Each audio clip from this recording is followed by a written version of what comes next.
Wanita ini tuh harus menjaga suaminya yang terbaring lemah di kasur akibat kelumpuhan. Tidak hanya itu, dia juga harus menerima rasa malu karena dirinya menjadi bahan pelampiasan oleh tentara yang mendatangi rumah mereka. Ya, film dengan judul Passion Stones yang dirilis pada tahun 2012 yang lalu ini akan menceritakan kisahnya. Di suatu tempat, mungkin di Afghanistan, terjadi peperangan di sana. Para penduduknya mencoba bertahan hidup dari kerasnya perang yang melanda. Makanan, air, obat-obatan adalah hal yang paling dibutuhkan saat ini. Salah satunya wanita yang bernama Farah ini. Dia dan beberapa orang-orang tetangganya masih tinggal di rumah mereka masing-masing. Padahal di sana situasinya sangat mencekam. Udah gitu, Farah juga harus menjaga suaminya yang mengalami kelumpuhan akibat tertembak di bagian belakang kepalanya. Ini memang tidak diinginkan oleh Farah. Dia bisa saja meninggalkan suaminya tersebut. Tapi dia yakin pada keajaiban. Dia akan terus berusaha menemani dan mengobati suaminya agar bisa pulih kembali. Tentu saja hal itu didasarkan atas cinta. Farah juga memiliki 2 orang anak perempuan di sana. Kala itu Farah benar-benar dibuat pusing. Air bersih tidak ada, udah gitu obat-obatan untuk suaminya juga mulai habis. Ketika dia ingin membeli obat-obatan tersebut, dia tidak punya uang. Utangnya udah numpuk, jadi Farah nggak bisa lagi diperbolehkan ngutang. Sahabat dan beberapa keluarga juga meninggalkan mereka di sana. Farah mencoba mencari keberadaan bibinya yang kabarnya saat ini dia menjadi kupu-kupu malam.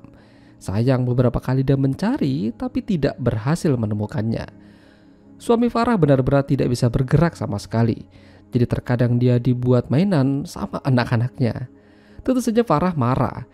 Hingga beberapa saat kemudian sebuah ledakan terjadi di wilayah itu. Farah buru-buru mengajak anaknya untuk berlindung di sebuah bunker sempit di belakang rumahnya. Tidak hanya dia, ada juga beberapa tetangganya ikut berlindung. Sesekali ia melihat kondisi suaminya sambil memberikan perlindungan dengan bantal supaya tidak mengenai kepala suaminya. Farah harus cepat melakukan itu jika tidak keberadaannya diketahui oleh pemberontak. Ya, untung aja Farah udah selesai karena beberapa saat kemudian beberapa pemberontak masuk ke rumah mereka. Salah satu pemberontak mencoba berinteraksi dengan suaminya Farah, namun mereka baru menyadari kalau dia tuh lumpuh. Mereka juga baru sadar kalau suaminya Farah ini adalah anggota mereka dulunya. Ya, sebuah fakta yang mengejutkan. Mereka mencoba mencari orang lain di sana namun tidak ada siapa-siapa. Yang ada malah nemuin BH. Jadi mereka tahu kalau di sana mungkin tuh ada wanita. Setelah pergi, Farah buru-buru melihat kondisi suaminya. Dan ternyata cincin dan jam tangan suaminya hilang diambil oleh pemberontak tersebut. Farah juga melihat ada salah satu keluarga tetangganya yang dibantai. Itu membuat Farah semakin ketakutan dan ingin pergi dari sana, terutama anak-anak.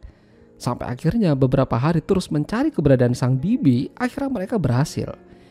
Ya, meskipun bibinya seorang kupu-kupu malam, Farah dan bibinya sangat akur dan mereka disambut hangat olehnya.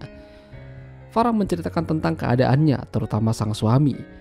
Farah berpikir untuk meninggalkan suaminya yang tidak bisa bergerak sama sekali. Tapi, bibinya memberikan nasihat padanya. Ya, meskipun suaminya Farah itu sudah tidak bisa ngapa-ngapain lagi, dia tetaplah suaminya. Farah tetap harus mencintai dan bersamanya. Dia yakin keajaiban akan terjadi. Dia harus ingat dulu ketika Farah dan suaminya baru-baru menikah, saat mereka lagi senang-senangnya. Jangan pas saat susahnya aja Farah dengan mudahnya ingin meninggalkan suaminya begitu aja. Memang dulu suaminya juga sering bertingkah yang kurang kerjaan. Main judi burung puyuh hingga hampir nggak punya uang sama sekali gara-gara itu. Farah akhirnya kembali ke rumah mengurus suaminya yang membutuhkan bantuan. Dia menitipkan anak-anaknya pada sang bibi. Kala itu, Farah mendapat kabar kalau pemberontak akan menjarah rumah yang ada di sekitar. Jadi Farah berpikir untuk memindahkan suaminya ke tempat yang lebih aman. Begitu selesai, tak lama 2 orang penjara masuk ke rumahnya. Farah hanya tertunduk ketakutan seakan-akan dirinya udah pasrah mau diapain. Salah satu penjara bertanya pada Farah, apakah dia sendirian di sini? Kalau iya, mengapa dia masih di sini? Apa yang ia cari dan apa yang ia tunggu? Farah berbohong kalau dirinya ini adalah seorang kupu-kupu malam. Dia menjual dirinya pada siapapun yang membutuhkan. Namun salah satu penjara itu malah jijik mendengarnya. Dalam Islam, hal itu sangat dilarang dan dibenci. Farah malah dapat ejekan darinya, lalu mereka pergi dari sana. Ya, hari itu Farah sangat beruntung. Tapi keesokan harinya, salah satu penjara itu datang kembali. Dia bertanya pada Farah berapa tarifnya. Farah agak kebingungan, tarif apa? Penjara itu terus memojokkan Farah sampai akhirnya Farah terjatuh dan dia dienak-enakin oleh penjara tersebut. Ya, dari sini Farah tahu maksud dari tarif tersebut. Setelah itu Farah diberikan sejumlah uang, lalu penjara itu pergi.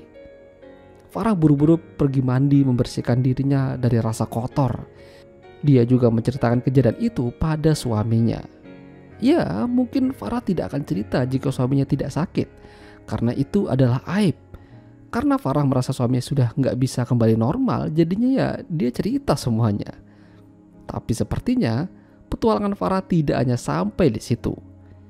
Kemarin itu ternyata membuat Farah jadi punya pelanggan sungguhan.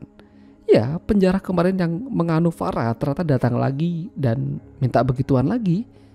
Kalau dilihat-lihat, penjara itu usianya bahkan jauh lebih muda dari Farah. Farah kali ini tidak bisa berkata apa-apa. Disodorkan duit, mereka langsung masuk dan ya mulai beraksi. Bahkan semenjak itu hubungan mereka makin berlanjut. Lebih dari sekedar pelanggan. Farah tahu kalau apa yang ia lakukan ini adalah salah besar dan bahkan dosa. Tapi dia tidak punya pilihan. Entah itu karena uang atau karena kebutuhan yang lain. Farah bahkan dapat hadiah dari penjara itu. Diberikan beberapa buah dan kalung. Nggak tahu juga tuh dari mana kalungnya, mungkin hasil jarahan juga. Perlahan Farah mengubah penampilannya. Jadi lebih segar dan lebih manis menggunakan gincu di bibirnya. Farah terus bercerita apa yang selama ini terjadi dengannya. Hingga keajaiban benar-benar terjadi. Suami Farah membuka matanya dan menggerakkan tangannya lalu memegang tangan Farah. Farah akhirnya senang.